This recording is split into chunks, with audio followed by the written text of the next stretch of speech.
Raja love you. ఒక్క నిమిషమే. మోహన్ బాబు గారి అభిమానులకి, మంచు విష్ణుబాబు అభిమానులకి నా నమస్కారాలు. I love you, I kiss you. Okay.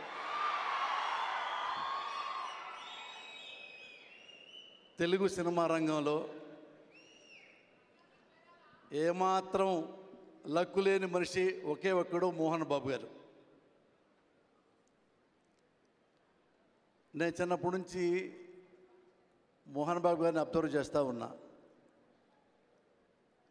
ఎప్పుడో నేను చూసా 30 ఏళ్ళ కింద 40 ఏళ్ళ కిందటో కన్నవారి కలలు, అదే కన్నా సినిమాలో మీరు ఒక వేషం వేశారు, చిన్న వేషం,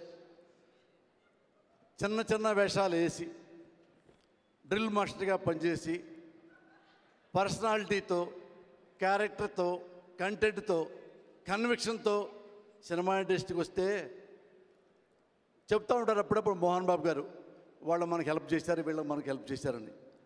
అప్పట్లో మోహన్ బాబు గారికి ఉన్న పర్సనాలిటీ, అందం ఉన్నవాళ్ళు ఇండస్ట్రీలో ఫిగర్స్ మీద ఉన్నారు.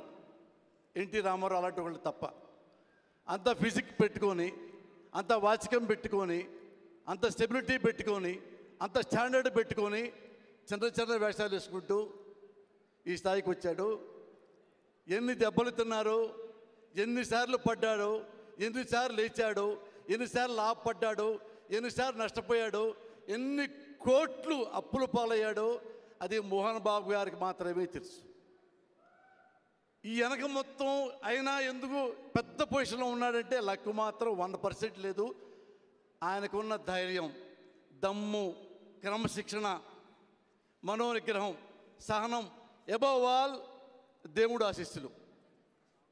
మోహన్ బాబు గారు ఎప్పుడు దేవుణ్ణి నమ్ముతూ ఉంటాడు. సేమ్ టైం ఎంత హుందాగా ఉంటాడంటే, ఒకటే ఉదాహరణ నాకు తెలుసు.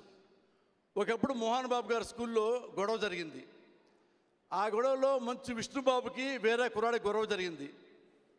పబ్లిక్ కొన్ని వేల మంది ముద్దుకి మోహన్ బాబు గారు తన కొడుకుని తీసుకొచ్చాడు, అయిపోయింది తీసుకొచ్చాడు.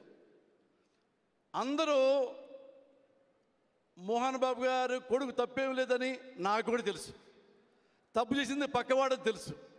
కానీ డాష్ మీద తీసుకొచ్చి తన కొడుకుతో తప్పు చేసిన వాడికి క్షమాపణ చెప్పించాడు Mohan Babu. That kind of person is. అలాంటి మోహన్ బాబు గారికి నేను ఎప్పుడు సినిమా రాయలా. మోహన్ బాబు గారు అంటారు, ఏమయ్యా నువ్వు డబ్బులు ఇస్తే కానీ సినిమా రాయవా? అవునన్నా, డబ్బులు ఇస్తే కానీ నేను రాయనన్నా. ఆయన డబ్బులు ఇవ్వలేకాదు, నేను తీసుకోలేకాదు. మోహన్ బాబు గారు అడిగిన ప్రతిసారి అంత మంచి కథ నేను మోహన్ బాబు గారు చెప్పలేకపోయా రైటర్గా ఉన్నప్పుడు. అదృష్టం ఏంటంటే, నా లెక్క ఏంటంటే, నేను ఆర్టిస్ట్ అయిన తర్వాత నాకు మంచి మంచి వేషాలు మోహన్ బాబు గారు, వాళ్ళ అబ్బాయి నాకు ఇస్తున్నాడు. ముఖ్యంగా మంచు విష్ణు నెక్స్ట్ ఫిల్మ్లో కూడా నాకు one of the best character ఇచ్చారు. విష్ణుబాబు, ఇది ఆడియో ఫంక్షన్ కాబట్టి ఒక్క ముక్క ఆడియో గురించి చెప్తా. తెలుగులో సంగీత ప్రజ్ఞానం ఉన్నవాళ్ళు, టేస్ట్ ఉన్నవాళ్ళు చాలా తక్కువ మంది. అందులో ఒకడు మోహన్ బాబు గారు, మీ నాన్నగారే. ఆయన సినిమాలు చూసుకోండి మీరు, ఎన్ని మంచి మంచి పాటలు ఉంటాయో, ఎన్ని ఎమోషనల్ సాంగ్స్ ఉంటాయో, ఎన్ని లవబుల్ సాంగ్స్ ఉంటాయో, చాలా చాలా బాగుంటాయి. ఎప్పుడు మీరు సినిమా తీసినా మోహన్ బాబు గారికి మీరు పాటలు వినిపించండి. ఇప్పుడు బాగున్నాయి. మోహన్ బాబు గారి సినిమాలో పాటలు అంత గొప్పగా బాగుండాలంటే ఆయన టేస్ట్, ఆయన సహకారం మీకు అవసరం. God bless you. Thank you. Thank you so much Posani గారు, రఘుబాబు గారు అండ్ సత్యం రాజేష్ గారు. Thank you Sai Venkat. Thank you. మరి చక్కగా ముచ్చటగా 3వ పాటని లాంచ్ చేసుకున్నాం. చివరి పాట రావాలి. మరి I request you all to kindly take your seats అండి. ఎంవివి గారు స్టేజ్ మీద ఉండండి. యా.